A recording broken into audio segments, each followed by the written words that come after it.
آپ تھوڑی دیر کے لیے تصور کریں کہ قائد اعظم نہ ہوتے، پاکستان نہ ہوتا، ہم کیا ہوتے اور آج ہمارا سٹیٹس کیا ہوتا۔ السلام علیکم میرے عزیز و اقارب۔ آج 25 دسمبر ہے، قائد اعظم کی یوم ولادت ہے۔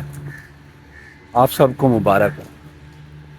میرا تو یہ سوچ سوچ کے ہی دل ابھر آتا ہے کہ اگر قائد اعظم نہ ہوتے ہمارا کیا بنتا۔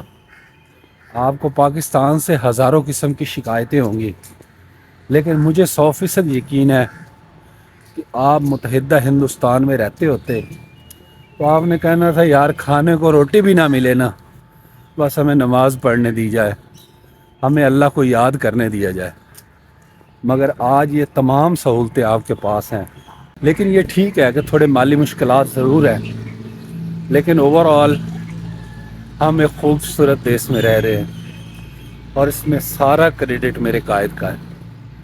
میرے والد صاحب کا دوڑا ہے کہ قائد اعظم تو میرا دل صدقے چنگی قوم دے نال نبھائی سو تے جڑی کہیں تمہیں نائی چاہ سکدی وہ آپ چا گڈڑی چائی سو، پہلو تلی تے رکھ کے جند اپنی ساری قوم دی عزت بچائی سو، انشاءاللہ جنت وچ ہو اس گھر عصمت ساڈی بنی ہوئی کھیڑ پوائی سو۔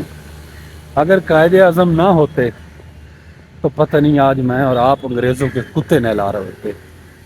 آج میں اور آپ، میں اب اور کیا کیا بولوں، بڑی امیجنیشن آتی ہے دماغ میں، لیکن میرے رب کا شکر ہے کہ اس نے یہ خوبصورت دیس دیا ایک عظیم لیڈر کی بدولت۔ میں ایک جگہ پڑھ رہا تھا کہ قائد اعظم کو آفر ہوئی آپ متحدہ ہندوستان کے وزیر اعظم بنے، مگر انہوں نے انکار کر دیا۔ اللہ تعالیٰ ایسے لوگوں کو چنتا ہے، چن کے بھیجتا ہے دنیا پہ جن سے بڑے کام لینے ہوتے ہیں۔ ہر بندہ نہ بڑے کام کر سکتا ہے، نہ وہ اللہ کے چنے ہوئے لوگ ہوتے ہیں۔ یہ قائد اعظم جیسے لوگ ہی تھے جنہوں نے اتنے بڑے بڑے کام کر دیے، اور میں اور آپ اور ہماری نسلیں اس خوبصورت پرسکون خطے میں جی رہے ہیں۔ اللہ کا جتنا شکر ادا کرے کم ہے، بس تھوڑی سی کوشش کریں کہ تھوڑی سی محنت کر کے حق حلال کے پیسے بڑھانا شروع کر لیں ہم سب مل کے، تو آپ یقین کریں یہ دنیا ہمارے لیے جنت سے کم نہیں ہے، یہ وطن جنت سے کم نہیں ہے۔ السلام علیکم ورحمۃ اللہ۔